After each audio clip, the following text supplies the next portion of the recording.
CVPR 2023에서 발표되었던 MEG-VLT라는 논문에 대하여서 리뷰를 해보도록 하겠습니다. 논문의 저자는 김성웅 님이 1저자이고요.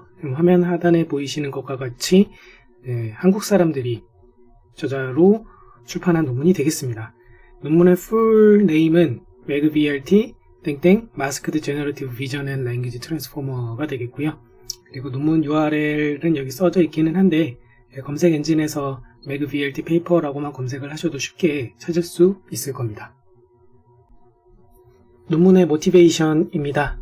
두 가지 이상의 모달에 대한 데이터를 한꺼번에 다룰 때 멀티모달 데이터를 다룬다 라고 사람들이 지칭을 하곤 하는데, 텍스트 데이터와 이미지 데이터를 함께 다루는 연구들이 최근에 많이 나오고 있습니다. 이러한 텍스트 이미지 데이터에 대한 멀티모달 연구 중에서 Vision and Language, 줄여서 이제 VL이라고도 표기를 하도록 하겠습니다. Vision은 이미지를 얘기하는 거고, Language는 텍스트 데이터를 의미하는 것이죠. 그래서 Vision and Language에 대한 제너레이티브 모델에 대한 연구들이 최근 주목을 받고 있습니다. 예를 들어 디퓨전 기반의 모델들은 주로 텍스트 데이터가 주어졌을 때 이를 이미지에 대한 제너레이션을 하도록 그렇게 활용을 하는 쪽으로 주로 모델들이 설계가 되었다고 볼 수가 있겠고요. 오토리그레시브 한 방식으로 이 VL, 제너레이티브 모델을 설계하는 방식도 많이 연구가 되고 있습니다. 여기서 오토리그레시브 방식이라 함은 텍스트를 예로 들어 봤을 때 텍스트 데이터를 사람들이 읽거나 쓸 때 왼쪽에서 오른쪽 방향으로 흔히 읽거나 쓰게 되죠. 이것을 이제 제너레이션에 빗대어 본다면 텍스트를 제너레이션 하는 것도, 그러니까 쓰는 것도 한쪽 방향으로, 왼쪽에서 오른쪽 방향으로 흔히들 수행을 하게 된다고 볼 수가 있을 겁니다. 이러한 점에 모티브 삼아서 왼쪽에서 오른쪽 방향으로, 한쪽 방향으로 제너레이션 하는 그런 방식을 가리켜서 오토 리그레시브 혹은 AR이라고 표기를 할게요. AR 방식이라고 보시면 되겠고요.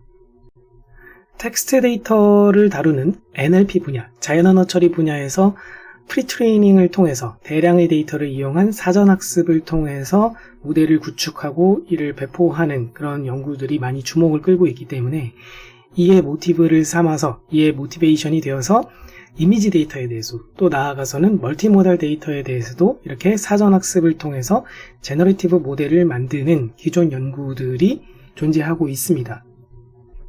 이러한 기존 연구들에 대한 트렌드를 프로블럼 관점과 솔루션 관점으로 살펴보도록 하겠습니다.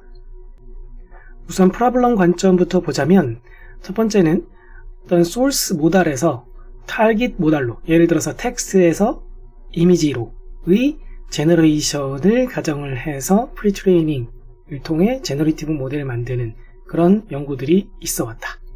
또 두 번째는 이 멀티모달 데이터들이 주어져 있을 때, 예를 들어 텍스트 데이터, 이미지 데이터가 함께 주어져 있을 때 이 데이터를 조인트하게 함께 사용을 해가지고 레프레젠테이션을 학습을 하는 레프레젠테이션 러닝 기법에 대한 연구들이 있어 왔다. 마지막으로 단 한 개의 모델이 두 가지 이상의 모달에 대하여서 제너레이션 할 수 있도록 하는 그런 연구도 있으면 좋겠는데, 이러한 연구는 거의 없었다라는 것이 이 논문에서 얘기하는 프로블럼 관점에서의 트렌드를 보았을 때 모티베이션이라고 보실 수 있겠어요. 그러니까 프로블럼 관점에서 기존 연구들 중에 보면, 멀티모달 연구들 중에 보면 소스 모달이 있고 이로부터 타깃 모달을 제너레이션 하는 것은 있지만, 한 개의 모달이 두 개의 모달에 대하여서 각각 따로따로 다 제너레이션이 가능한 그런 연구는 별로 없었다 라고 주장을 하고 있는 거죠. 솔루션 관점에서 보자면은 AR 방식하고, 그러니까 오토리그레시브 방식하고 이 논문에서는 주로 비교를 하고 있는데요. 왜냐하면 이 논문에서는 AR 방식이 아닌 다른 방식을 취하고 있고, 그것을 non-AR 방식이라고 지칭을 하고 있어요. 우선 AR 방식의 단점들이 있는데요. 예를 들면 이미지 데이터 같은 경우에는 텍스트 데이터랑은 좀 다르죠. 그래서 이미지 데이터에는 맞지 않는 오토리그레시브 컨디셔닝이 있다. 아까 얘기한 대로 오토리그레시브한 방식은 한쪽 방향으로 제너레이션 하는 거라고 그랬잖아요. 그 유니디렉셔널한 것이라고 볼 수가 있는데 이러한 그 컨디셔닝은 이미지 데이터에는 맞지 않는다. 텍스트는 왼쪽에서 오른쪽으로 제너레이션 한다고 볼 수 있지만 예를 들어 여러분한테 그림을 그려라 라고 하면은 그림을 제일 왼쪽 위부터 해가지고 점 단위로 하나씩 찍어가면서 그리지는 않지 않습니까? 그렇죠? 그 이미지 데이터에는 맞지 않는 컨디셔닝이라고 볼 수가 있다라는 것이고요. 그리고 또 다른 단점은 제너레이션을 할 때 샘플링이라는 말도 여기선 같은 의미로 사용이 되고 있는데요.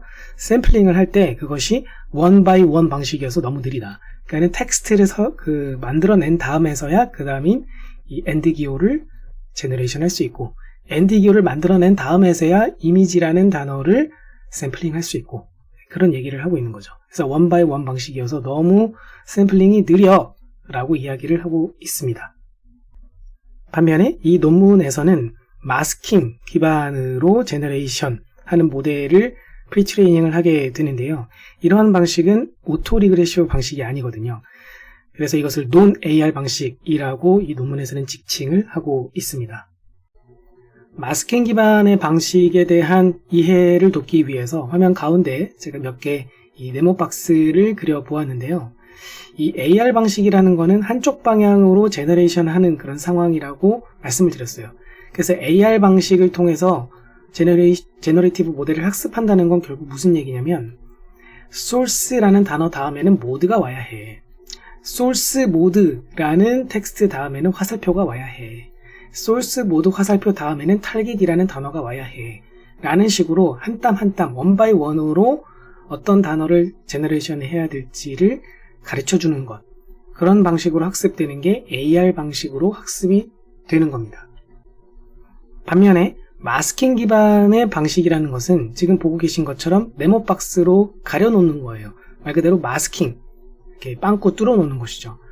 이렇게 되면은 소스 모드부터 시작해서 제너레이션까지 해서 이 텍스트 전체가 일단 다 주어져 있는 상태에서 거기서 가운데에 있는 이 빵꾸 뚫어진 부분에 뭐가 들어가야 될까라는 것을 맞추는 방식을 의미합니다. 그렇기 때문에 왼쪽에 해당되는 그 네모칸 왼쪽에 해당되는 것들만 보는 게 아니라 네모칸 오른쪽 부분까지도 다 보고 있는 상태에서 다 본 상태에서 가운데 있는 마스킹 부분을 맞추게 되죠. 이러한 부분이 AR 방식과 가장 큰 차이점이라고 볼 수가 있을 겁니다. 그래서 이 논문에서는 이 마스킹 기반의 방식을 사실 좀 더 포괄적으로 의미할 수 있는 논 AR 방식이라는 용어를 사용을 해서 자신들의 방식이 AR 방식과는 다르다라는 것을 강조한다고 보시면 되겠고요. 여담을 좀 하자면 사실 자연 언어 처리 분야에서는 이 논문의 솔루션 관점의 트렌드라고 얘기하고 있는 AR 방식이라든지 마스킹 기반의 방식이 사실 좀 올드하고 또 굉장히 유명한 방식입니다. 예를 들어서 AR 방식으로 NLP 분야, 자연 언어 처리 분야에서 굉장히 널리 알려진 그 언어 모델 시리즈가 있습니다. 랭귀지 모델, 언어 모델이라고 하는데 그런 시리즈가 바로 GPT라는 이름으로 알려진 시리즈예요.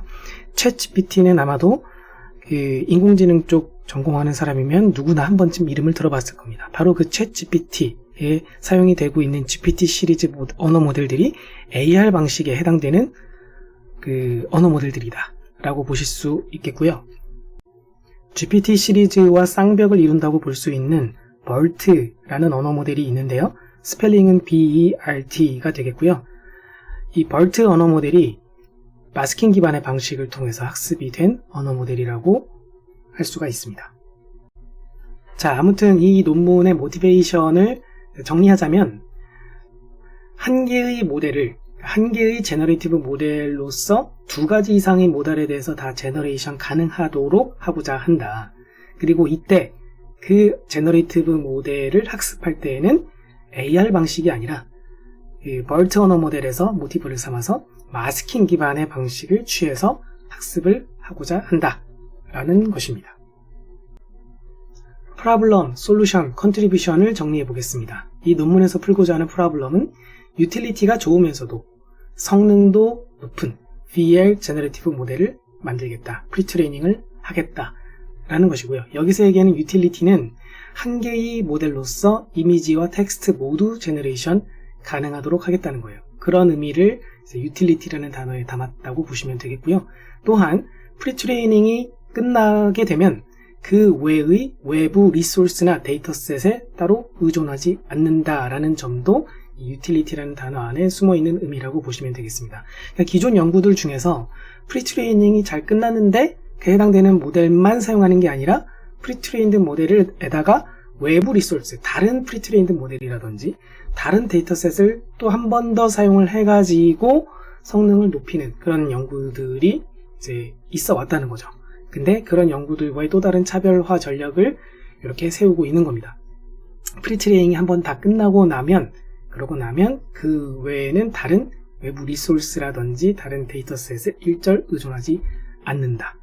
그런 점에서 유틸리티가 좋다라고 얘기하고 있는 것이고요. 성능, 여기서 얘기하는 높은 성능을 얘기할 때 그 성능은 뭐냐면 이미지나 텍스트 데이터에 대한 제너레이션 결과가 얼마나 품질이 높으냐라는 것을 의미한다고 보시면 되겠습니다. 이 논문에서 제시하는 솔루션은 이름을 MAG-VLT라고 지었고요. Masked Generative VL Transformer의 약자로 MAG-VLT라고 지었습니다. 앞서 설명드린 대로 마스킹 방식, non-AR 방식을 취하고 있고 이미지와 텍스트 데이터에 대한 인비딩 스페이스를 학습을 하게 되겠습니다. 이것을 학습을 함으로써 결국 제너레이션을 하게 되죠. 이미지 제너레이션, 텍스트 제너레이션을 하게 됩니다. 이 인베딩 스페이스를 학습하기 위해서 MAG-VLT라는 모델을 학습을 할 때 이 이미지와 텍스트 데이터에 대한 페어드 데이터셋을 사용을 하게 되겠습니다. 이게 무슨 얘기냐면 오리 이미지가 주어져 있으면 오리입니다 라는 예를 들어 그런 텍스트가 함께 페어가 되어 있어야 한다는 것이죠. 그래서 이렇게 되어 있어야 얼라이먼트가 아무래도 쉬울 테니까요. 그래서 이런 페어 데이터셋을 사용을 해가지고 MAG-VLT에서는 프리트레이닝을 하게 됩니다. 이 논문의 컨트리뷰션은 모델 관점에서 본다면 MAG-VLT 자체가 컨트리뷰션이라고 볼 수 있어요. 이미지와 텍스트 데이터를 모두 생성 가능한 통합된 제너레이티브 모델이기 때문이죠. 또한 이러한 MAG-VLT를 만드는 그 과정에서 프리트레이닝을 수행을 할 때 이때 이 I2T, 그러니까 이미지 투 텍스트죠. 이미지로부터 텍스트로의 변환, 텍스트로부터의 이미지의 변환, 이미지와 텍스트 페어가 주어져 있을 때 이것으로부터 이미지 텍스트에 대한 변환, 이러한 이 세 가지에 대한 타스크들 위에서 멀티타스크로서 학습이 이루어지게 되겠는데요. 이때 특히 Step Unrolled Mask Prediction 이라는 과정과 Selective Prediction on Mixed Context, 줄여서 여기서 믹셀이라고 이것을 부르고 있는데요.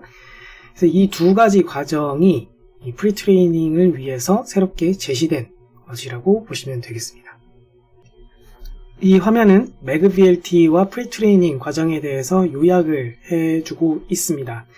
가운데 있는 그림을 일단 보시면 화살표가 전체적으로 보면 아래쪽에서 위쪽으로 흘러간다는 걸 알 수가 있습니다. MAG-VLT가 이쪽에 초록색 네모 박스로 표시가 되어 있죠. 그래서 데이터의 흐름이 화살표로서 지금 표기가 되어 있고요. 텍스트 데이터가 예를 들어 여기 있습니다. corgi is blah blah 되어 있고, 그리고 왼쪽에는 이미지 데이터가 예를 들어서 나와 있습니다.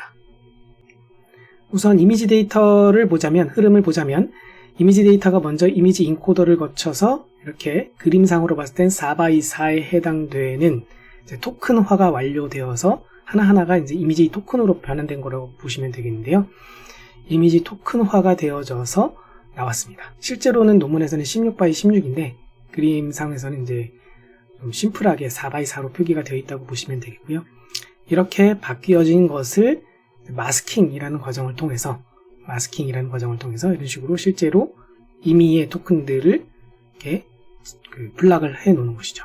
네모 박스를 쳐 놓는 것이죠. 똑같이 텍스트 데이터에 대해서도 텍스트가 텍스트 인코더에 들어가게 되면은 이런 식으로 토큰화가 되고 있습니다. 이미지도 이미지 인코더를 거쳐서 해당되는 그 패치가, 이미지 패치가 토큰화가 되고 있고요. 마찬가지로 텍스트도 텍스트 인코더를 거쳐서 텍스트 토큰화가 되고 있는 거예요. 이렇게 잘 잘라주고 있죠. corgi is laying on 이런 식으로 잘라서 토큰화를 시켜주고 있습니다. 그리고 여기에 마스킹을 통해서 또 임의의 토큰들을 마스크를 해주고 있습니다. 그래서 왼쪽 그림에서는 이것을 이제 이 빗살무늬 네모 박스를 통해서 이 부분이 지워졌어요, 이 부분이 가려졌어요 라고 표기를 하고 있고, 텍스트 데이터의 경우에는 빨간색으로 마스크라고 되어 있는, 대문자로 마스크라고 되어 있는 부분을 통해서 이 부분이 마스크 되었다, 이 부분이 지워졌다 라고 이 예시 그림에서는 표기를 해주고 있습니다.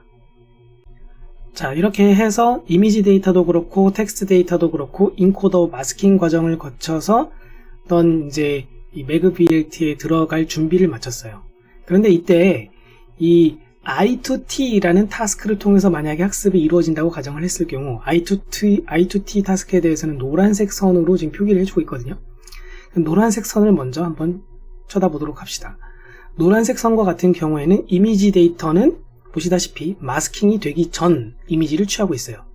그렇죠? 마스킹이 된 데이터를 취하고 있지 않고 마스킹이 되기 전, 그러니까 토큰화만 완료된, 인코더만 거친 그 결과물을 매그VLT에서 입력으로 취하고 있고, 그리고 텍스트 데이터는 마스킹이 된 걸 취하고 있죠.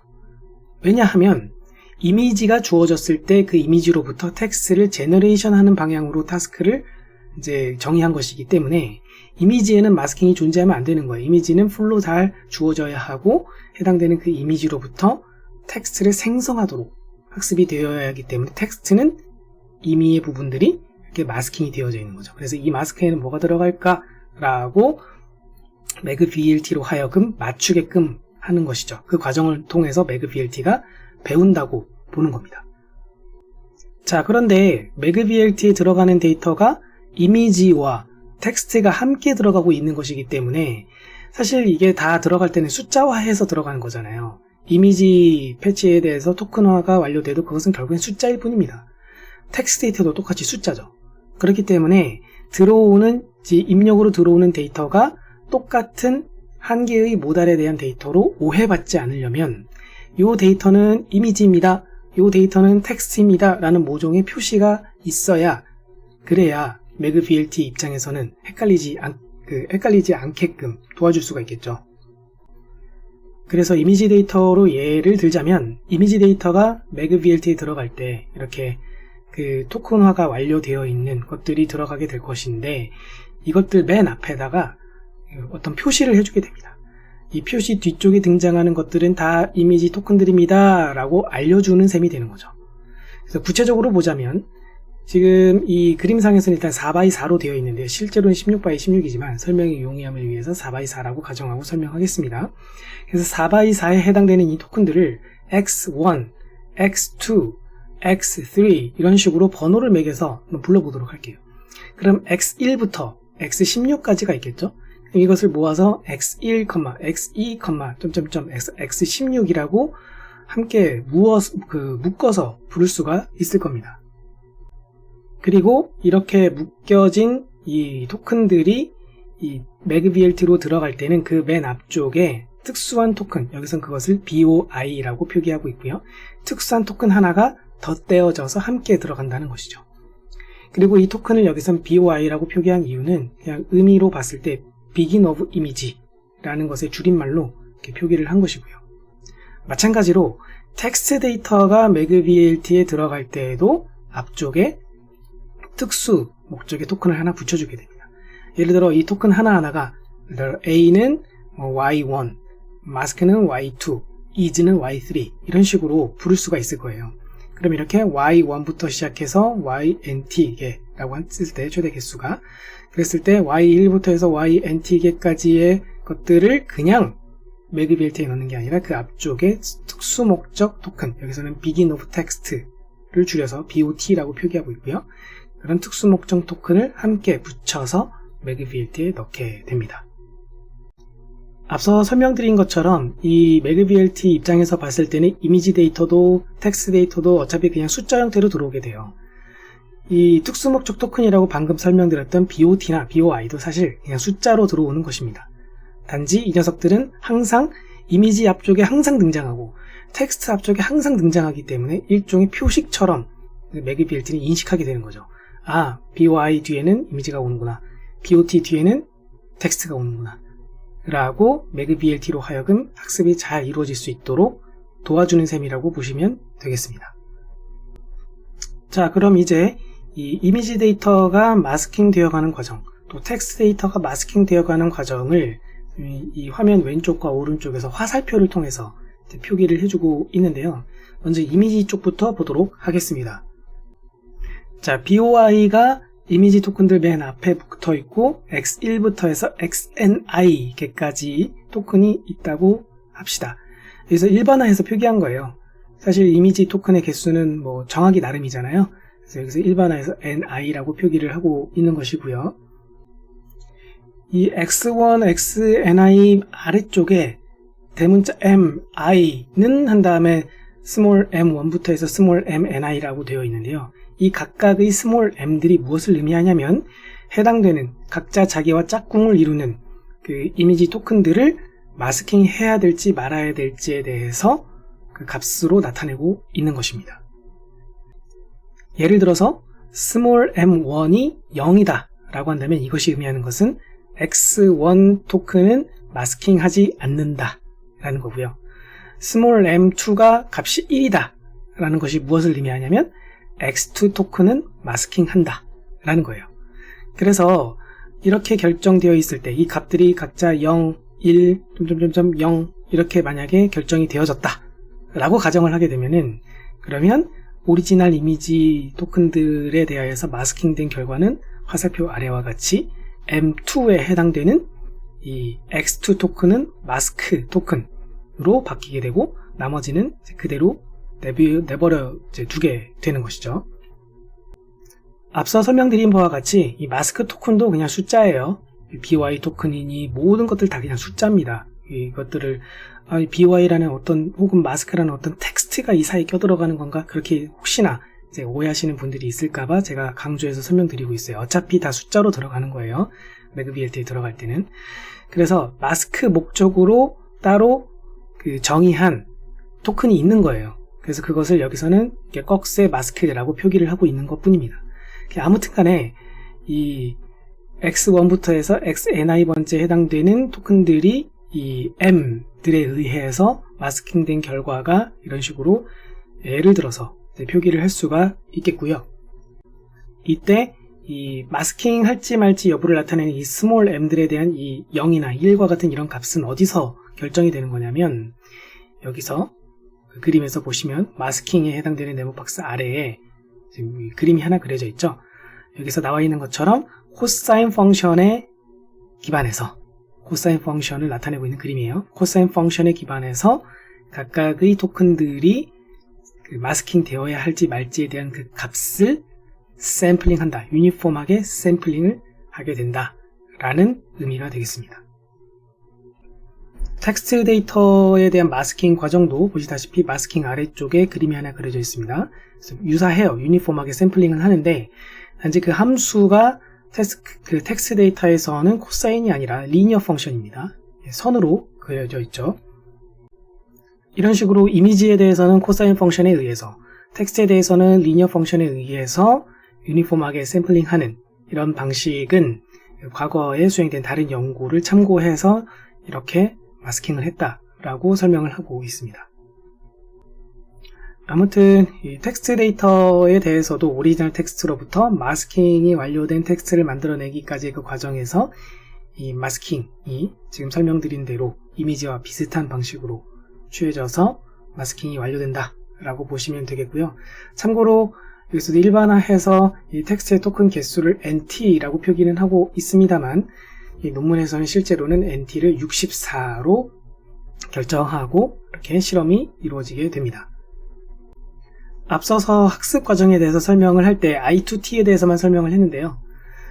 T2I도 있죠. 여기 파란색으로 되어 있죠. T2I에 대해서는 보시면 예를 들어서 이 텍스트가 오히려 마스킹이 되기 전 텍스트가 들어가게 되고 텍스트로부터 이미지를 생성하는 거기 때문에 이미지는 마스킹이 된 이미지가 들어가게 되고 해당되는 것들 이미지 그 빵꾸 뚫린 부분들에 대하여서 이런 식으로 예측을 하는 방식으로 학습이 이루어지게 돼요.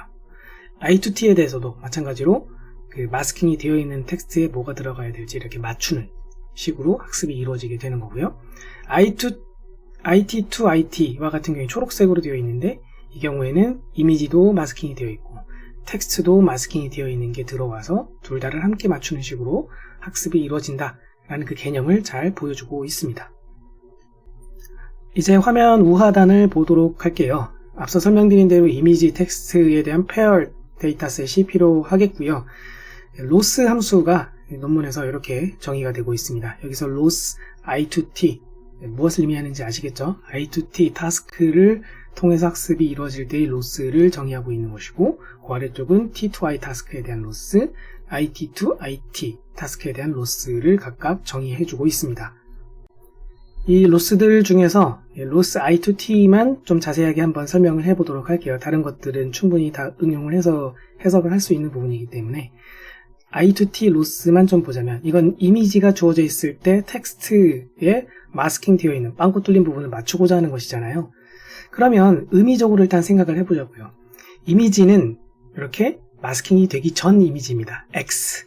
그래서 이렇게 X가 기본 되어 있고요. probability인데 이 bar 뒤에 있으니까 X가 기본 되어 있고요. 주어져 있고요.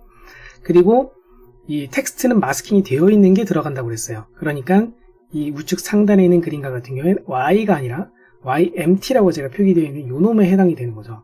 이 부분을 여기서는 YMT bar라고 표기하고 있어요. 약간 기호가 다르긴 하지만 동일한 녀석을 지칭하고 있습니다. 그래서 요거와 그리고 요거, 이렇게 두 개의 벡터가, 두 개의 시퀀스가 기본 되어져 있는 상태에서, 주어져 있는 상태에서 마스킹이 되어 있는 그 특정 토큰들에 대한 probability를 의미하고 있는 겁니다. 여기서 small yj가 바로 이렇게 마스킹이 되어 있는 이 토큰을 얘기하는 거거든요. 그래서 yj가 왜 이 마스킹 되어 있는 토큰을 가리키는 것이냐, 밑에 이 j에 대한 이 표기를 잘 보시면 j가 1부터 해서 nt개까지 해당되는 그 값 안에 속한다. 1부터 nt 사이에 있는 값이다. 그런데 mjt 값이 1인 것을 의미한다. 그러니까 small m에 해당되는 값이 0이 아니라 1인 그런 경우에 해당될 때 그 해당되는 위치의 번째 값, 인덱스 값을 의미하는 것이죠. 그래서 아까 설명드린 대로 이 토큰, 텍스트 토큰들 중에서 마스킹이 되어 있는 그 토큰을 yj가 지칭을 하고 있는 겁니다. 해당되는 이 토큰에 대한 그 probability 값을 로가리즘을 취해서 다 이제 더한 것에 대해서 expectation을 취한 것, 그것을 이제 네거티브를 해서 로스로 정의하고 있는 것이죠. 그 트레이닝이 완료된 모델을 사용해서 이미지를 생성하거나 텍스트를 생성을 할 땐 이터레이티브한 방식으로 인퍼런스를 한다라고 논문에서는 기술이 되어 있는데요. 그러니까 지금 보고 계신 이 화면은 트레이닝에 대한 얘기가 아니라 트레이닝이 이미 완료가 되어 있을 때 해당되는 모델을 어떻게 잘 써먹어야, 어떻게 잘 인퍼런스를 해야 더 좋은 이미지와 텍스트를 생성할 수 있을까에 대한 설명이 되겠습니다. 이미지 생성 과정에 대해서 이 그림에서 요약을 해주고 있어요. T2I 태스크에 해당이 되겠죠. 텍스트가 주어져 있고 이미지 데이터에 대해서는 생성을 할 때는 이런 식으로 전부 다 마스킹이 되어 있는 상태로 들어갑니다. 당연하죠. 텍스트만 주어져 있고 이미지는 생성을 해야 될 대상이기 때문에 실제로는 이미지는 전체 다 마스킹 되어 있는 상태로 들어가게 돼요. 그럼 뭔가 하나의 토큰에 대해서 예를 들어 잘 맞췄어요. 그러면은 그 다음번에는 해당되는 것을 또 가지고 좀 더 많이 예측을 하고, 그 다음번에도 또 한 번 더 예측을 하고, 이런 식으로 이터레이션을 여러 번 돌아가면서 점차적으로 마치 이제 그 다 가려져 있는 그림상에서 땅 따먹기 해가지고 점차 영역을 넓혀가듯이 그런 식으로 이터레이티브하게 인퍼런스 과정을 취하게 되겠습니다. 이 논문에서는 이 땅 따먹기 하는 요 라운드 혹은 이터레이션 횟수를 대문자 K로 지칭하면서 실제로는 10회 정도로 했다라고 설명이 되어 있는데요. 이때 각각의 이터레이션이 이제 진행이 될 때 처음에는 전부 다 마스킹이 되어 있다가 점차 조금씩 이제 땅 따먹기 하듯이 이것을 넓혀간다고 그랬잖아요. 이때 그 마스킹 레쇼를 이렇게 표기를 하고 있어요. 그리고 이때 이 과정에서 이 마스킹이 처음엔 되어 있다가 땅 따먹기 하는 과정에서 벗겨진 부분, 언마스크 된 부분, 예를 들어 이 그림에서는 0번째에 해당되는 거에서 여기가 언마스크가 되었죠. 이런 식으로 언마스크가 된 토큰들은 다음번 스텝, 다음번 이터레이션에서는 마스킹 대상에서는 제외를 했다. 그러니까 한번 이렇게 벗겨진 부분은 다시 마스킹을 하지 않았다. 그래서 그렇게 이야기를 하고 있습니다. 텍스트를 제너레이션 하는 그 과정도 이미지 생성과 유사하게 이터레이티브하게 인퍼런스를 하게 되겠고요. 언마스크된 토큰들이 다음번 스텝에서 마스킹 대상이 된다는 점에서 좀 첫 번째 차이점이 있습니다. 무슨 얘기냐면 이미지에서는 한번 이렇게 땅 따먹기 하듯이 벗겨냈으면 언마스크 했으면 얘는 그 다음번 이터레이션들에서는 다시는 이제 마스크가 안 되거든요. 그런데 텍스트 생성하는 과정에서는 한번 언마스크가 되었다 하더라도 그 토큰들이 다음번 스텝에서 마스킹이 될 수가 있다라는 얘기를 하고 있는 겁니다. 두 번째 차이점은 텍스트와 같은 경우에는 그 텍스트 랭스가 좀 변화가 있다라는 거예요. 이미지 같은 경우에는 몇 바이 몇 딱 정해져 있잖아요. 근데 텍스트 같은 경우에는 짧을 수도 있고 길 수도 있습니다. 그래서 텍스트 제너레이션을 할 때는 텍스트 길이, 랭스에 대한 프리딕션 과정이 추가로 필요하다라고 논문에서 설명하고 있어요. 당연한 얘기이긴 합니다. 그래서 이것을 이 논문에서는 어떤 식으로 해결했다라고 설명이 되어 있냐면 잠깐 앞쪽으로 돌아왔을 때 이 MEG-VLT 초록색으로 되어 있는 여기서 MEG-VLT의 T가 트랜스포머잖아요. 그러니까 트랜스포머 구조를 띠고 있어요. 기본적으로 MEG-VLT는. 그럼 이 트랜스포머 구조에 대한 자세한 설명은 다른 트랜스포머와 관련된 자료를 찾아보시면 좋을 것 같고요. 어쨌든 이 트랜스포머 구조를 띠고 있기 때문에 입력으로 들어가는 모든 토큰들에 대해서 각각 아웃풋을 취할 수가 있습니다. 무슨 얘기인고 하니 텍스트가 예를 들어 여기 마스크 텍스트가 여기서 들어간다. 그러면 그래서 이제 BOT 이거 좀 못하네요. 이 부분은 BOT입니다. 그래서 BOT라는 토큰이 맨 앞에 붙고 그 다음에 Y1 토큰, 그 다음에 마스크 토큰 이런 식으로 해서 입력으로 들어가게 되잖아요. 그러면은 그때 이 Y1부터 해서 YNT에 해당되는 토큰들에 대한 것뿐만 아니라 당연히 BOT 토큰에 대한 그 부분도 아웃풋이 나오게 돼요. MEG-VLT에서. 그러면 그때 MEG-VLT의 아웃풋 중에서 BOT 토큰에 대한 부분을 따로 취해서 그것을 가지고 텍스트 랭스 프리딕션 하는데 썼다. 그렇게 설명하고 있습니다. 그리고 그때 사용한 로스는 크로스 엔트로피 로스이다 라고 설명을 하고 있습니다. 결국 텍스트 랭스를 맞춘다는 것은 앞장에서 봤을 때 이 텍스트의 길이인 NT 값이 실제로 논문에서는 64라고 했지 않습니까? 그럼 64 이하의 정수를 맞추는 셈이 되거든요. 해당되는 그 정수를 맞추는 프리딕션을 따로 수행을 했다라는 것이고 이때 BOT라는 이 스페셜 토큰에 대한 아웃풋을 사용을 해가지고 프리딕션 하도록 했다라고 보시면 되겠습니다.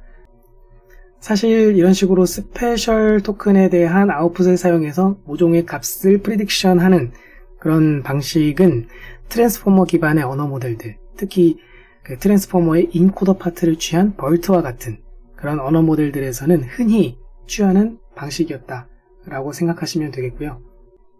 아무튼 이런 방식을 통해서 텍스트 랭스를 먼저 맞추도록 하고 그렇게 얻어진 텍스트 랭스를 다시 사용을 해가지고 텍스트를 실제 제너레이션 하도록 했다 라고 보시면 되겠습니다.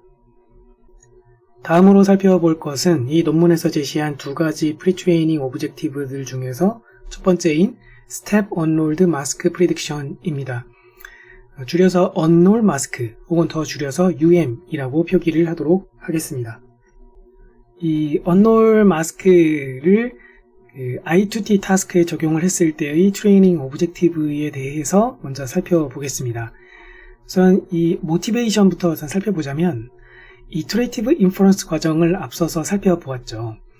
그 이터레이티브 인퍼런스 과정에서의 마스킹에 의한 콜옵션과 트레이닝 과정에서의 마스킹에 의한 콜옵션의 갭이 존재한다. 그래서 이 갭을 해결해야 한다는 것이 모티베이션입니다.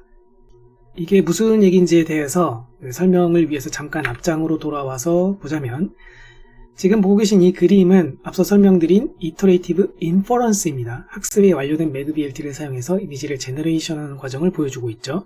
처음에는 전부 다 마스킹이 되어 있어요. 그쵸? 전부 다 마스킹이 되어 있고 그 중에서 한 부분을 이제 언마스크 했습니다. 그 다음에는 또 그 다음번 스텝에서 그 다음번 이터레이션에서 점진적으로 땅 따먹기 하듯이 마스킹 되어 있던 부분을 언마스크하고 있죠. 바로 이렇게 마스크 되어 있는 부분, 빗금 쳐져 있는 이런 부분들을 또 다른 용어로 콜옵션 되어 있다, 콜옵티드 되었다, 이제 그렇게 이야기하거든요. 그러면 이렇게 전체다가 콜옵티드 되어 있다가 그 다음에 한 부분을 언마스크는 했는데요. 사실 이 과정에서는 사실 이 언마스크 되어 있는 부분이 정말로 정답에 해당되는 이미지의 그 결과물인지는 아직 알 수가 없는 겁니다. 무슨 얘기냐면 텍스트만 주어져 있는 상태에서 이미지를 제너레이션 하는 거기 때문에 사실 이 이미지 제너레이션 과정에서는 이 중간중간 스텝에서 벗겨진 이 부분들, 이 언마스크 된 부분들이 정말 정답인지는 사실 알 수는 없는 노릇이에요. 그렇지 않습니까? 그러다가 점진적으로 어쨌든 이미 언마스크 되어 있는 부분이 뭐 정답에 해당되는 것이든 아니든 상관없이 일단 그것을 정답이라고 가정하고, 그러니까 그 부분을 정답이라고 가정하는 것이기 때문에 다음번 스텝에서는 마스킹 대상에서 제외를 해나가면서 점차적으로 땅 따먹기 하듯이 벗겨나가는 거잖아요, 마스킹 부분들을. 하지만 프리트레이닝 하는 과정으로 한 장 더 앞장으로 돌아가서 본다면 이미지가 일단 정답이 있어요.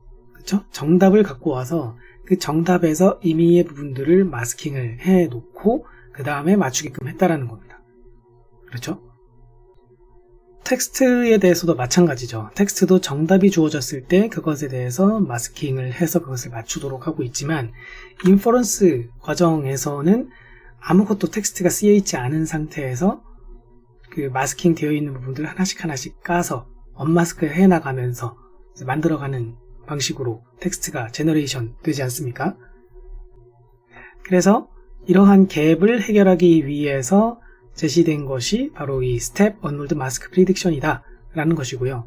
오른쪽 그림에서 예시를 보여주고 있어요.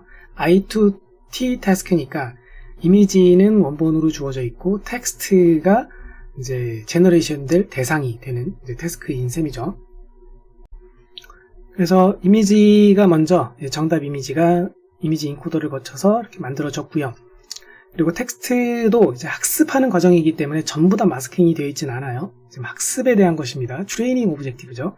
그래서 프리트레이닝을 할 때 정답 텍스트는 타깃이라는 부분에 지금 표기가 되어 있는데 이 정답 텍스트 부분 중에서 일부를 마스킹을 일단 했습니다.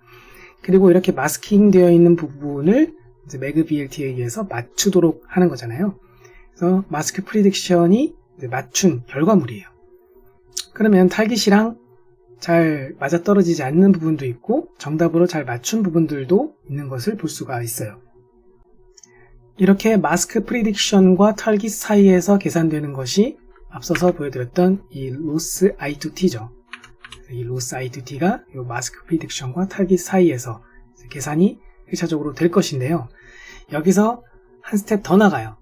근데 이렇게 한 스텝 더 나가는 것을 여기서는 오히려 스텝 언롤드라고 부르고 있는 이유가 이렇게 마스크 프리딕션을 한번 했던 부분을 사실은 번복해서 한 번 더 리마스킹을 하기 때문이에요. 그래서 스텝 언롤드라고 하고 있는 것이죠.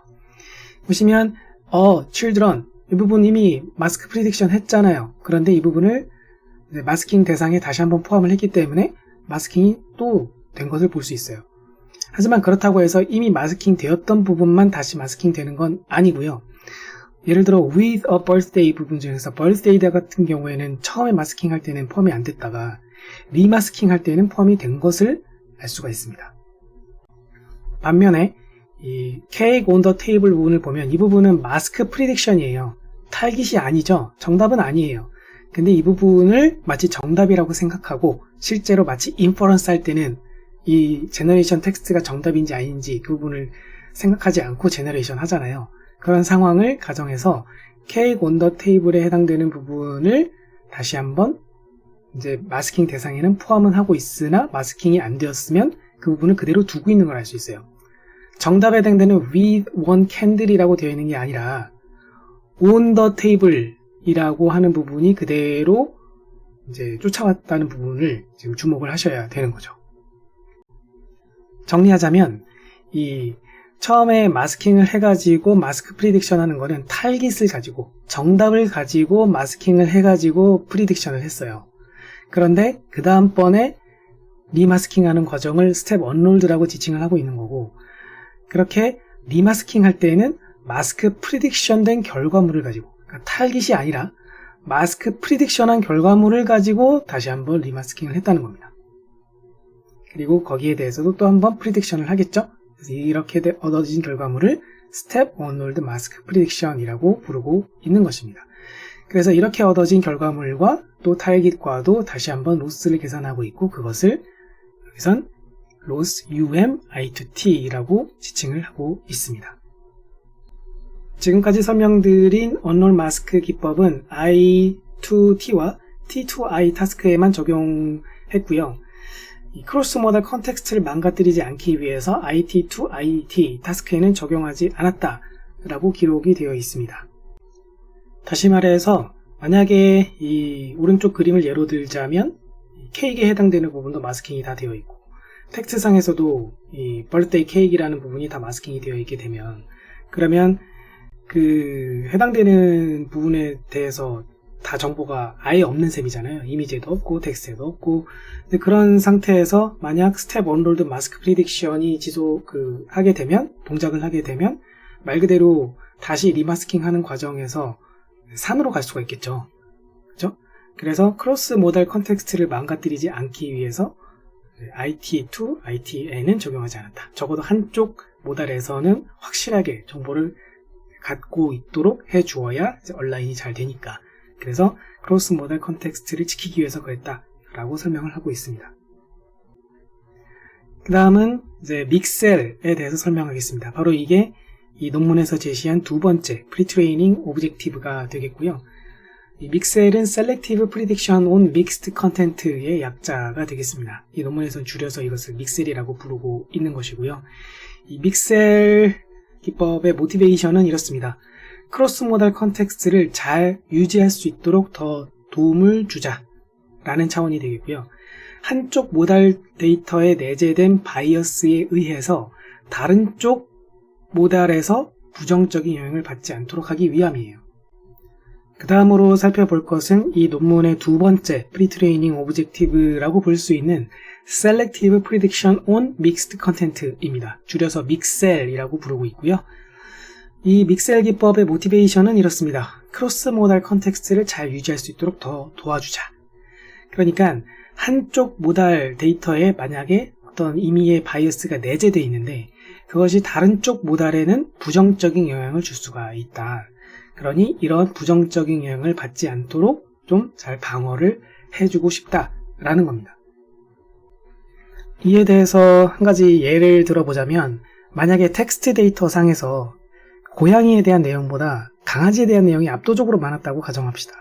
그래서 이 강아지가 여기저기서 막 뛰어노는, 강아지는 가만히 못 있잖아요, 대부분. 막 점프하고 뛰어노는 그런 내용이 텍스트상에서 무진장 많았어요.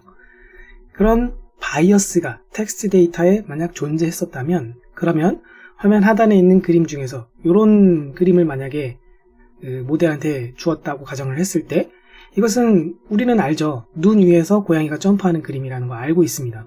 그럼에도 불구하고 모델은 텍스트 데이터에 존재하는 그 바이어스 때문에 이것이 눈 위에서 강아지가 점프하는 거다라는 그런 텍스트에 대해서 더 높은 점수를 줄 수가 있다라는 겁니다. 그래서 이러한 바이어스에 의한 문제를 해결하기 위해서 텍스트 데이터와 이미지 데이터 간의 이 크로스 모달 컨텍스트를 유지할 수 있도록 믹셀이라는 기법을 제시하고 있어요.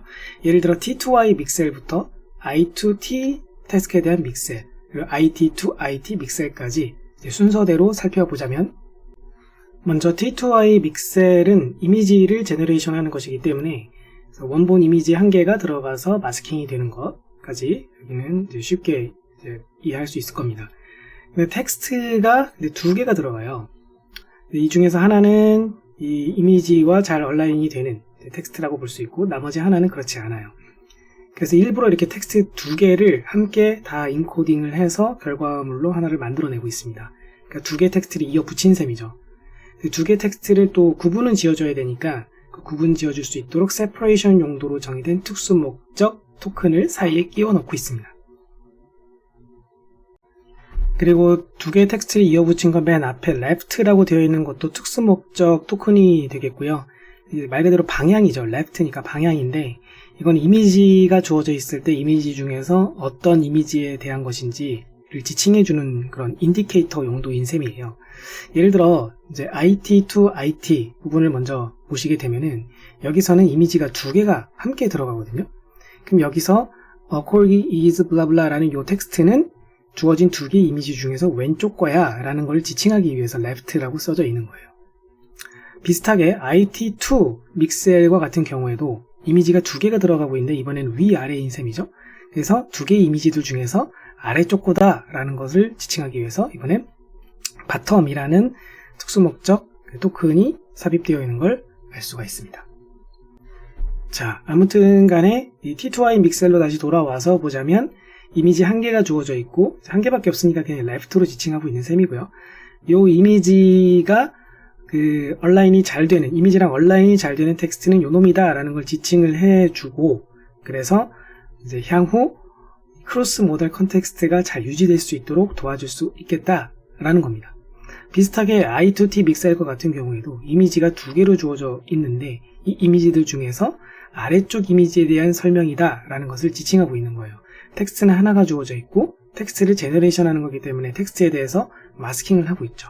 그러면은 이때 이 마스크 되어 있는 부분을 맞출 때 위쪽 이미지가 아니라 아래쪽 이미지를 이제 쳐다보고 이 부분이 마스킹된 부분이 언마스크가 되어야 하는 거겠죠. 그런 과정을 통해서 크로스 모델 컨텍스트가 잘 유지가 될 수 있도록 도울 수 있을 거다라는 겁니다. 비슷하게 IT to IT 믹셀과 같은 경우에도 두 개의 이미지와 두 개의 텍스트가 동시에 들어가서 각각 따로따로 마스킹이 되고 그것들에 대하여서 이제 예를 들어서 이 왼쪽 이미지에 대해서 마스킹이 되어 있고 텍스트도 마스킹이 되어 있고 이 부분을 이제 마스킹을 언마스크 해가는 과정에서 배울 수 있게 될 거다라는 것이죠. 이 믹셀 기법에 대한 로스 펑션이 화면 가운데 나와 있는 것과 같고요. 지금까지 소개했었던 모든 로스들을 다 하나로 모아서 토탈 로스를 정의하고 있습니다. 여러 가지 타스크들이 함께 들어가 있기 때문에 논문에서는 이를 멀티타스크 프리트레이닝 로스다 라고 정의하고 있습니다. 이 로스에 대해서 조금만 더 설명을 해보자면 여기서 타우에 해당되는 이 심볼은 I2T부터 해서 IT to IT까지의 타스크들을 지칭합니다. 그리고 이 L 타우에 대해서 첫 번째 텀, 이 녀석은 가장 앞에서 설명드렸던 그러니까 프리트레이닝에서 가장 앞에서 여기서 설명드렸던 이 마스킹 해가지고 프리딕션 하는 그런 과정에서의 로스 펑션들을 지칭을 한다고 보시면 되겠고요. 그리고 이제 이 두 번째 해당되는 이 텀은 이게 텍스트 랭스예요. 텍스트 제네레이션 과정에서는 텍스트 랭스를 프리딕션 하는 게 필요하다고 그랬죠. 그래서 이때 그 텍스트 랭스 프리딕션에 대한 로스를 지칭하는 것입니다. 그리고 UM은 언롤 마스크를 지칭을 하는 것이고요. 그리고 MS는 믹셀을 의미하는 것입니다. 그래서 TL은 텍스트 랭스에 대한 프리딕션이기 때문에 T2I 타스크에 대해서는 이 텀은 사라져줘야겠죠. 그래서 이렇게 인디케이터 펑션 써가지고 이 조건이 만족할 때에만 이 텀이 살아남도록 하고 있어요. 다시 말해서 T2I 타스크가 아닌 경우에만 이 텀은 이제 살아남는 거고 T2I 타스크인 경우에는 이 인디케이터 펑션에 의해서 여기가 마치 0이 곱해진다고 생각하시면 돼요. 그렇게 돼서 여기는 사라지게 되는 거예요. 비슷하게 언론 마스크도 IT to IT 타스크에는 적용하지 않는다라고 했기 때문에 IT to IT 타스크가 아닌 경우에만 텀이 살아남는 거고 IT to IT 타스크인 경우에는 여기가 0이 되어서 텀은 사라지게 되겠죠.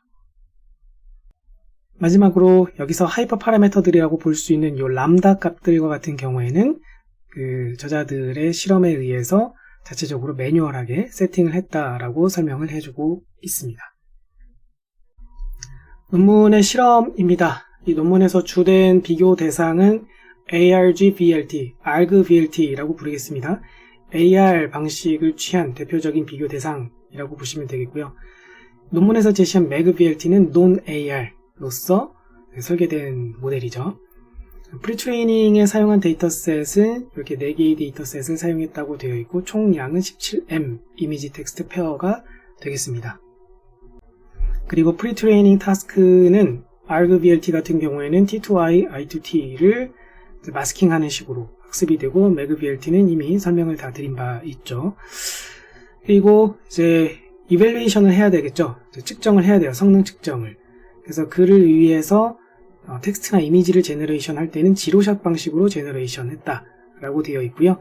실제 제너레이션 할 때, 샘플링을 할 때는 32개의 이미지 캔디데이트를 생성해서 이것들에 대해서 시밀러리티 스코어를 계산한다. 여기서 시밀러리티 스코어를 계산할 때는 클립이라고 하는 다른 아주 유명한 연구가 있는데요. 이 클립도 그 크로스 모달에 대한 레프레젠테이션을 학습한 결과라고 보시면 되겠어요. 그래서 이것을 사용을 해가지고 텍스트를 컨디셔닝 해 주어서 그것을 가지고 스코어를 계산을 해서 가장 높은 순으로 해서 리랭킹을 했다라고 되어 있습니다. 비슷하게 텍스트 제너레이션과 같은 경우에도 64개의 텍스트 캔디데이트를 만들어내고 클립 스코어를 계산한 후에 리랭킹을 해서 그것을 가지고 성능 측정을 했다라고 보시면 되겠고요. 샘플링 할 때의 리파인먼트 스텝, 그러니까 넘버 오브 이터레이션을 얘기하는 거죠. 이터레이션 횟수, 그 K는 이미지 생성 시에는 10, 텍스트 생성 시에는 12를 사용했다라고 기록하고 있습니다. 그리고 이 이미지 인코더 파트와 텍스트 인코더 파트에 대해서는 이 논문에서는 새롭게 제시하고 있는 건 아니거든요. 그래서 여기서 이미지 인코더로는 VQGAN이라고 나와 있는 기존의 연구를 가져다가 사용을 했다. 이때의 코드북 사이즈, 그러니까 보캐블러리, NLP로 따지면은, 자연언어 처리로 따지면은 보캐블러리 사이즈라고 보실 수 있는데요. 16,384 코드북 사이즈의 VQGAN을 썼다라고 되어 있고, 텍스트 인코더를 쓸 때에는 BP 토크나이저 방식을 썼는데 클립 거를 썼다라고 되어 있어요. 보캐블러리 사이즈는 49,408이라고 기록하고 있고요. 그리고 텍스트 랭스의 최대 길이는 앞서 설명드렸던 바와 같이 64로 설정을 했다라고 되어 있습니다. 자, 그럼 이제 이미지 제너레이션에 대한 실험 결과입니다. 이미지 제너레이션을 할 땐 이 텍스트가 주어져 있을 때 텍스트로부터 이미지를 생성하는 그런 타스크에 대해서 성능 측정을 했는데, 이 성능 측정의 목적은 뭐냐? 논 AR 기반이면서 이미지와 텍스트 모두 생성 가능한 그런 것들 중에서는 이 논문에서 제시한 매그VLT가 최강에 해당된다 라는 것을 보여주기 위해서 이 실험을 했다고 볼 수 있어요. 실험 데이터로는 MS 코코 데이터셋을 썼다라고 하고요. 실험 결과는 이 오른쪽 테이블 1에서 보는 것과 같이 가장 아래쪽에 보시면 여기 나와 있는 것들이 바로 T2I나 I2T가 모두 가능한 그런 기법들을 여기서 함께 묶어주고 있는 거거든요. 이것들 중에 보면은 이 FID, IS, 스피드 관점에서 봤을 때 FID는 낮을수록 좋다는 의미에서 아래쪽으로 화살표, IS는 높을수록 좋다는 의미에서 위로 화살표가 되어 있습니다. 보시면 여기 안에서는, 이 그룹 안에서는 가장 좋은 성능을 달성한 걸 볼 수가 있고요. 이 두 가지 제너레이션이 모두 가능하지 않은 다른 연구들과 같은 경우엔, 특히 이제 이 위에 있는 놈들은 다 이미지 제너레이션만 이제 가능한 녀석들이라고 보실 수 있겠는데요. 이것들에 대해서도 비교를 해보면 이 체급이 비슷한 대충 한 400M에 해당되는 그런 사이즈들끼리랑 비교를 했을 때에도 역시 가장 좋았다라고 이야기를 하고 있습니다. 단순히 이 성능, 그러니까 FID와 IS 차원에서만 이 높은 성능을 달성한 것에 주목을 하지 않고 이 논문에서는 스피드도 주목해서 설명을 해주고 있어요. 왜냐하면 논 AR 방식을 취할 때 그 모티베이션 중에 하나가 AR 방식은 스텝 바이 스텝으로 원 바이 원으로 제너레이션 하기 때문에 느리다 라고 단점으로 지적을 했잖아요. 그렇기 때문에 스피드도 비교를 해줄 필요가 있었던 것이죠. 그래서 argVLT를 기준으로 해서 argVLT를 1.00 곱하기, 그러니까 요거를 1배라고 지금 표기를 한 거니까 argVLT를 기준으로 했을 때 매그VLT가 대략 8배 정도 빠르다라는 거를 보여주고 있습니다. 결과적으로 봤을 때는 이미지 제너레이션 할 때, 텍스트가 주어진 거에 대해서 이미지 제너레이션 할 때 성능만 좋은 게 아니라 빠르기도 빠르다. 그러니까 동체급 하에서는 둘 다, 특히 또 둘 다 제너레이션 하는 것이 가능한 그런 모델 하에서는 정말 적수가 없다라는 것을 보여주고 있다고 할 수가 있겠고요. 또 AR 기반의 기법에 비해서 non-AR 기법의 기반을 두고 있는 MagVLT의 경우에는 이미지 인페인팅에서도 높은 성능을 보일 것이다 라고 이야기하고 있거든요. 이게 무슨 얘기냐면 AR 기법의 경우에는 텍스트로 가정을 했을 때 예를 들어 argVLT 다음에는 보다가 나와야 되고 보다 다음에는 빠르고가 나와야 되고 이런 식으로 한쪽 방향으로 제너레이션 하는 방식으로 학습이 이루어진다고 했지 않습니까? 그런데 이 마스킹 방식이 여기서는 바이디렉셔널 구조다 라고 또 다른 방식으로 지칭을 하고 있는 것 뿐이에요. 그러니까 마스킹 방식의 경우에는 이렇게 보다가 예를 들어 이렇게 마스킹으로 빵꾸가 뚫려 있으면 왼쪽만 보고 보다를 맞추는 게 아니라 오른쪽까지 다 보고 나서 맞추는 거잖아요. 그래서 이걸 양방향이다. 한쪽 방향이 아니라 양방향을 다 보고 결정을 한다. 그래서 바이디렉셔널 구조다라고 이야기를 하거든요. 그래서 이렇게 마스킹 방식을 통해서 non-AR 기반의 방식을 통해서 학습이 이루어진 MagVLT는 바이디렉셔널 구조라고 볼 수 있기 때문에 이미지 인페인팅, 그러니까 이미지가 이렇게 주어져 있을 때 한 부분이 이렇게 가려져 있는 상태가 주어져 있을 때 그 부분을 맞추는 그런 태스크에 대해서도 강세를 보일 것이다 라고 가정을 한 거죠. 그리고 이러한 것을 실제로 실험을 통해서 입증하고 있습니다. 오른쪽 하단에 보이는 테이블 2가 해당되는 실험 결과가 되겠고요. 이때도 데이터는 MS 코코를 썼고 주어진 이미지에서 이제 가운데 부분을 예를 들어서 이렇게 가려놓고 마스킹을 해놓고 해당되는 부분을 이제 채워 넣는 방식으로 생성하도록 한 것이죠. 이렇게 했을 때 보시는 바와 같이 FID, IS 관점에서 모두 더 좋은 성능을 달성한 걸 볼 수가 있습니다. 다음은 텍스트 제너레이션에 대한 결과입니다. 이미지가 주어져 있을 때 텍스트를 제너레이션 하는 거라서 이미지 캡셔닝이라고 부르기도 하는데요. 이 실험의 목적은 앞서서 이미지 제너레이션 실험에 대한 목적과 같아요. 자신의 제안한 모델인 MagVLT가 이미지 텍스트 모두 생성 가능한 것들 중에서는 최고다라는 것을 보여주기 위함이죠. 하지만 이 실험에서는 텍스트 제너레이션을 하는 것이기 때문에 외부 언어 모델, 텍스트 언어 모델을 사용하느냐 안 하느냐에 따라서 실험 결과를 나눠서 또 보여주고 있어요. 데이터로는 MS 코코 캡션 데이터를 썼고요. 실험 결과를 보시면 일단 외부 언어 모델을 활용하는 다른 기존 연구들에 비했을 때는 다소 이제 더 성능이 높은 애들이 있는 건 사실이에요. 하지만 또 그렇지 않은 모델도 있어요. 그러니까 컴페어러블 한 거죠. 하지만 이 익스터널 랭귀지 모델을 사용하지 않는 연구들 사이에서는 일단 압도적으로 최고의 성능을 보여주고 있다. argVLT와 같은 경우에도 훨씬 이제 성능이 높은 것을 알 수가 있다. MagVLT가 더 압도적으로 앞서고 있죠.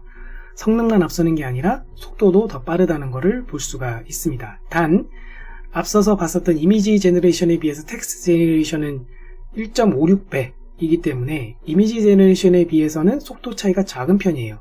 이것에 대한 이유로 텍스트는 이미지보다는 대체적으로 길이가 짧기 때문에 그 속도 차이가 크게 나지 않는 것으로 해석이 될 수 있다 라고 기록하고 있습니다.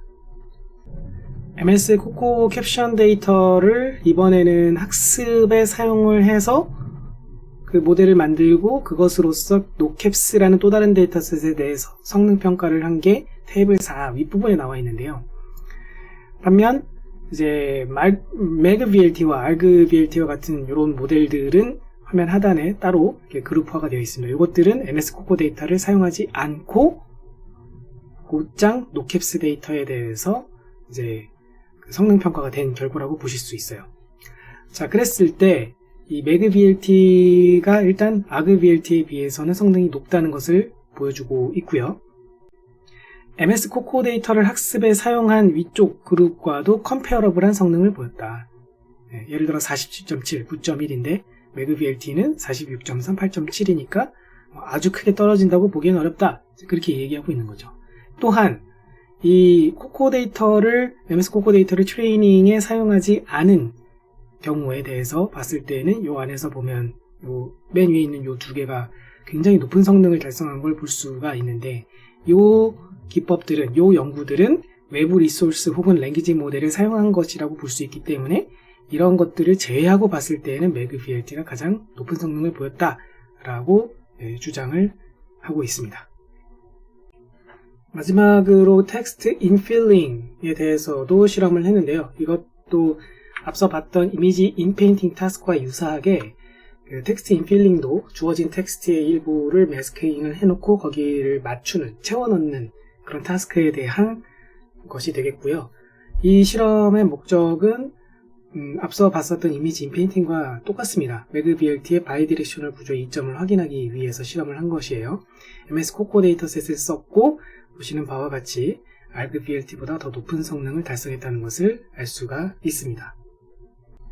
참고로 이 실험 결과를 이제 표기를 할 때 여러 가지 매트릭들이 사용되고 있죠. 스파이스, CIDR, 그리고 메테오, 블루스코어, 그리고 FID, IS 등과 같은 것들이 사용이 되고 있는데요. 이러한 그 매트릭들에 대한 자료는 따로 별도의 자료를 찾아보시면 되겠습니다. 이 논문에 대한 고찰입니다. 일단 자연언어 처리 분야의 BERT라는 언어 모델에서 사용된 Masked Language Modeling이라는 기법이 있어요. 줄여서 MLM이라고 하는데요. 이 MLM 알고리즘을 이미지 텍스트 멀티모달의 언슈퍼바이즈드 혹은 셀프 슈퍼바이즈드 방식으로 사전 학습하도록 성공적으로 적용된 연구다라고 생각이 됩니다. 하지만 이것이 과연 정말 언슈퍼바이즈드 혹은 셀프 슈퍼바이즈드로 볼 수 있을까? 이 부분에 대해서는 아직 조금은 퀘스천이 마크가 듭니다. 왜냐하면 이 언슈퍼바이즈드, 셀프 슈퍼바이즈드로 볼 수는 있긴 하지만 데이터셋 자체가 일단 페어드 데이터셋이잖아요. 그런데 이 페어드 데이터셋이 과연 대량으로, 원하는 만큼 대량으로 쉽게 구할 수 있을까 싶은 거죠. 이런 데이터셋을 질도 좋으면서 양도 충분하게 구할 수 있을지는 미지수이기 때문에 이러한 부분들을 해결할 수 있는, 그러니까 non-paired 데이터셋에 대해서도 프리트레이닝이 될 수 있는 unsupervised 방식으로 가능한 그런 연구들이 앞으로 더 이제 나올 수 있지 않을까, 그렇게 생각이 됩니다.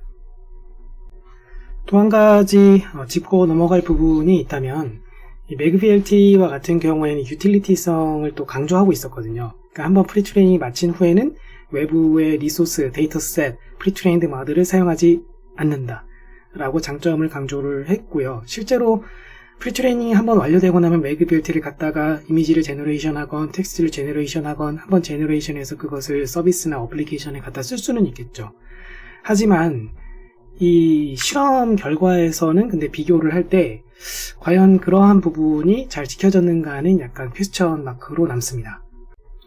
이게 무슨 얘기냐면 이 테이블 4로 예를 들어 보았을 때 MS 코코 데이터를 학습에 사용하지 않은 경우가 아래쪽에 이제 그룹화되어 있고, 여기선 매그비엘티가 알그비엘티보다는 높은 성능을 달성한 게 사실이지만 맨 위에 있는 요 두 개의 연구들보다는 성능이 이제 많이 낮거든요.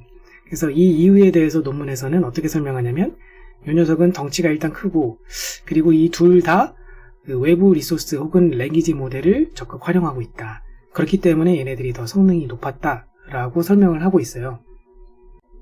하지만 이 논문에서 이 알그비엘티와 매그비엘티에 대해서 성능 측정을 위해서 샘플링을 할 때는 앞서서 설명드린 것처럼 이 프리트레이닝 이미 완료된 클립을 가져다 썼거든요. 클립을 가져다가 캔디데이트 그 샘플들에 대해서 리랭킹을 해주고 있어요. 결국에는 클립에 의한 레프리젠테이션을 직접 이 모델 안에서 직접 활용을 하지 않았다 뿐이지, 사실 이 매그비엘티에 의해서 나온 결과물에 대해서 리랭킹을 할 때 클립을 결국에는 프리트레인드 모델을 갖다 쓴 셈이 이제 되거든요. 그래서 과연 이 매그비엘티의 성능을 위의 것들과 비교할 때 외부 리소스를 활용하지 우리는 않았기 때문에 더 성능이 낮았다라고 하는 그 설명에 대해서는 좀 퀘스천이 달릴 것 같습니다. 자, 아무튼 이제 마무리를 해보자면 몇 가지 퀘스천 마크들이 있기는 했지만 이 논문은 그 NLP 분야의 마스크 랭귀지 모델링을 이미지 텍스트 사이의 멀티모달 모델에 성공적으로 적용한 아주 훌륭한 연구임에 틀림이 없고요. 그리고 이 연구를 발판 삼아서 페어드 데이터셋이 아닌 논페어드 데이터셋을 사용한다든지 하는 다른 이제 재미있는 연구 주제에 대해서도 확장 가능할 것으로 생각이 됩니다.